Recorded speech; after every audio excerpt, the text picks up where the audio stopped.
Point 1. If indeed New York is representative of the city that's described, it can be expected to be at the top of everybody's nuclear hit list, whether the Muslims, the Russians, or the Antichrists, all of whom would have different reasons for wanting her gone. Of course, the same would be true of any literal city God might choose to make his point, London, Paris, Rome, etc. But perhaps we should be thinking not of one city, but of all the cities that fit the profile. If we think of financial Babylon as a system, then we could expect it to have multiple epicenters, all of which would be logical targets of a nuclear superpower trying to eliminate the threat of a European megalomaniac. Point 2.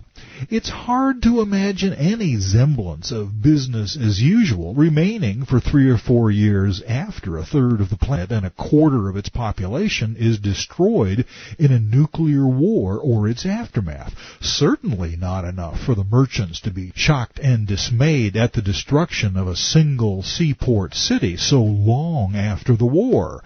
But the surprise and distress that the merchants of the world would experience if, suddenly and unexpectedly, a city or system wielding the financial and political influence of New York were wiped out by a nuclear bomb, that would certainly precipitate the kind of anguished reaction John describes. Alas, alas, that great city!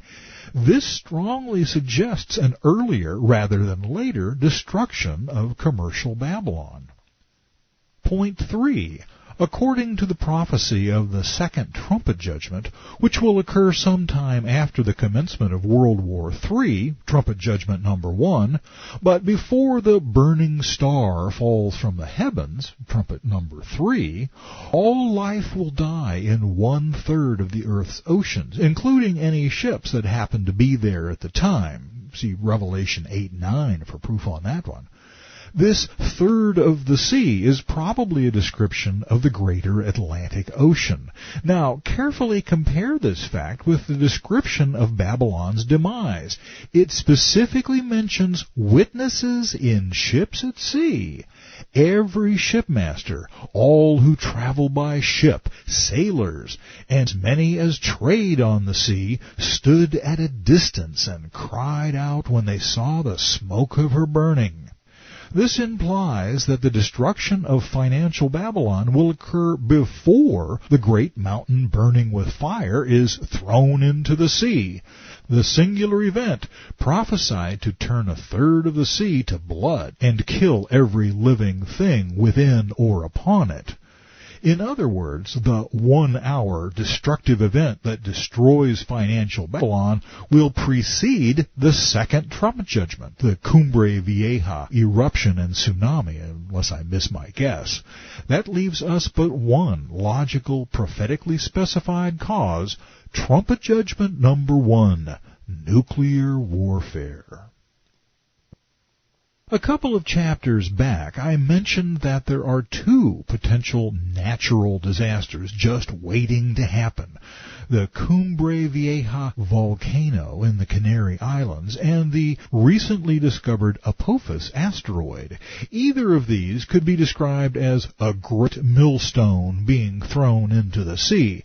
But although the great star from heaven, that is the third trumpet judgment, Revelation 8:10 through 11, is described as burning like a torch, which is something any asteroid would do as it entered the Earth's atmosphere, its destination is described as 1/3 of the rivers and on the springs of water.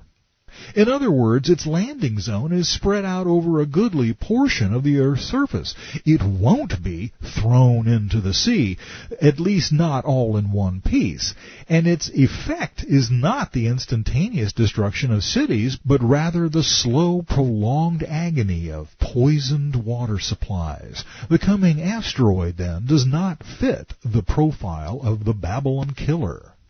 That doesn't mean we should ignore it, however. This quarter-mile wide asteroid, initially called 2004 MN4, and now officially designated 99942 Apophis, the Greek form of Apep the Destroyer, the patron of evil and darkness in the Egyptian pantheon, was given its name because it's so big and scary. In the context of Babylon's demise, though, the interesting thing about Apophis is what we know of its timing. We can be reasonably certain that events listed within each trumpet series, seals, trumpets, or bowls, will happen chronologically in the order they were listed, even though the three series overlap each other. Therefore, if we know when trumpet number 3 is going to blow, we will have established an outer limit for the demise of financial Babylon, a date before which its destruction must come about.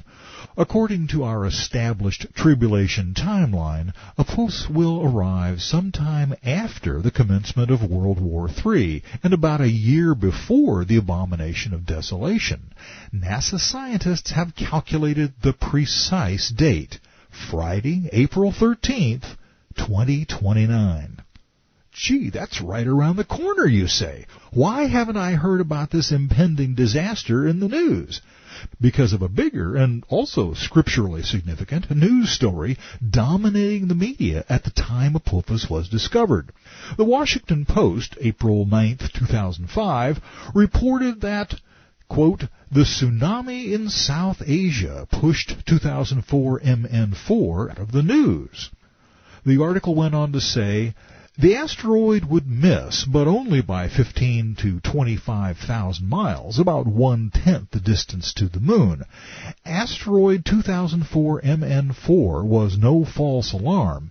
Instead, it has provided the world with the best evidence yet that a catastrophic encounter with a rogue visitor from space is not only possible, but probably inevitable. Asteroid 2004 MN4 is a regional hazard, big enough to flatten Texas or a couple of European countries, with an impact equivalent to 10,000 megatons of dynamite, more than all the nuclear weapons in the world. Closed quote. The Post promises a near miss, but don't bet your life on it. At the time of this writing, NASA is giving it a 1 in 38 chance of hitting the Earth, rating it an unprecedented 4 on the Torino risk scale. If the Scripture wasn't telling us a different story, we might well surmise that this could be the bad boy that finishes off commercial Babylon. But the whore will be history before the asteroid gets anywhere close.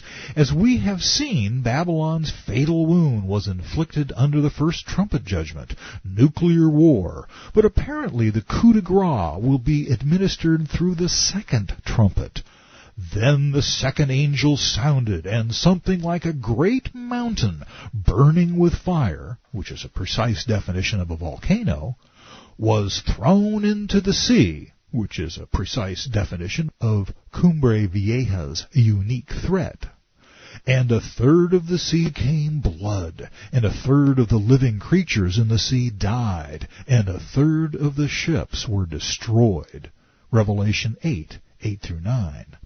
This, as it turns out, is the same event we saw when Babylon's demise was being described. Then a mighty angel took up a stone like a great millstone and threw it into the sea, saying, Thus with violence the great city Babylon shall be thrown down, and shall not be found any more.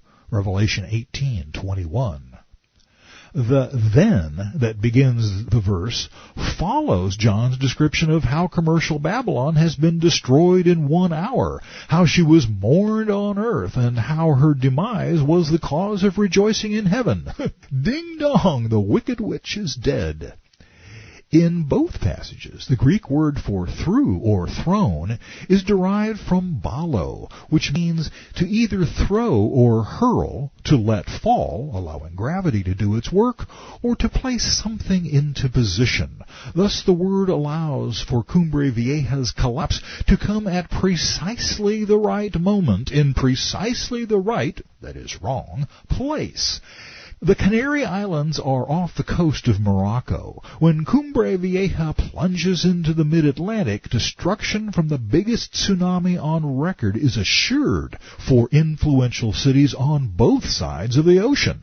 European financial and industrial centers like London, Liverpool, Glasgow, Dublin, Lisbon, Amsterdam, The Hague, Brussels, Hamburg, Copenhagen, Oslo, and Stockholm, and American centers of power and wealth like New York, Washington, Boston, Philadelphia, Baltimore, and Norfolk. Starting to get the picture? Though I've provided a likely scenario explaining how and when it might happen, Yahweh didn't give us enough information to be dogmatic about the means by which financial Babylon will meet its demise. But there's no doubt that it will. A worldwide financial meltdown. All the evidence points toward a sudden, shocking catastrophe that takes place well before the midpoint of the tribulation. It will be seen among the world's upper classes as a disaster of unprecedented proportions. It's significant that the mourners of Babylon don't seem to be lamenting its loss for its own sake, or the sake of those who lost their lives there, but they're really upset that they aren't going to make any more money out of this scam, nor do they recognize its destruction as God's judgment upon a wicked thing. But it is judgment, not an accident, not a mistake, not a fluke of nature, and not merely a big piece of bad luck. The reasons for this judgment are threefold. First, Babylon's merchants were the great men of the earth, which implies a greed-induced lust for power among the leaders of commerce, finance, and industry. These people should have aspired to be the servants of mankind, not its masters. Second, by her sorcery all the nations were deceived. The word for sorcery here is pharmakia, which is derived from pharmakon, a drug or spell-inducing potion, or by extension, the one who administers it, a druggist, poisoner, or a sorcerer. The point is that Babylon's sorcery isn't necessarily manifested in overt satanic ritual worship, like sacrificing a goat to Lucifer in the lobby of the UN building. Although the Illuminati have documented ties to major illicit drug cartels, think beyond cocaine and heroin. We, and I mean the whole world, have become accustomed to the idea that there ought to be a magic pill to fix anything, even our own sin. We're into masking symptoms, not preventing the sickness that causes them.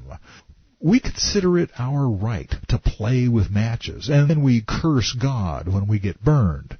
As a case in point, 40 million people are currently affected with the AIDS virus. In response, the World Health Organization and 2 other UN agencies launched a program called the 3x5 campaign, designed to provide 3 million AIDS patients antiretroviral drugs by the end of 2005.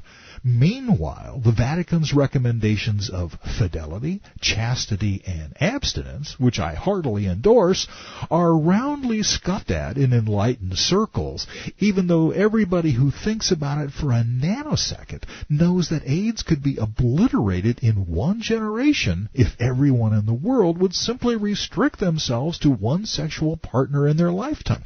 That's God's design, but we seem to prefer Satan's sorceries. Third, in Babylon was found the blood of prophets and saints, and of all who were slain on the earth. This statement clearly identifies Babylon as a system, not a city, for the slain and martyred are from every nation, tribe, people, and tongue on the earth. More importantly, the blood of these people, saved and unsaved, the reference is presumably to the tribulation's dead, is laid squarely at the feet of this system. The implications of this are staggering. Billions are dead or will die because of Babylon's evils. False religions are part of it, from Islam's role in starting World War III to the subsequent gathering of lesser sects to the worship of the dragon and the beast. Babylon's culpability is undeniable.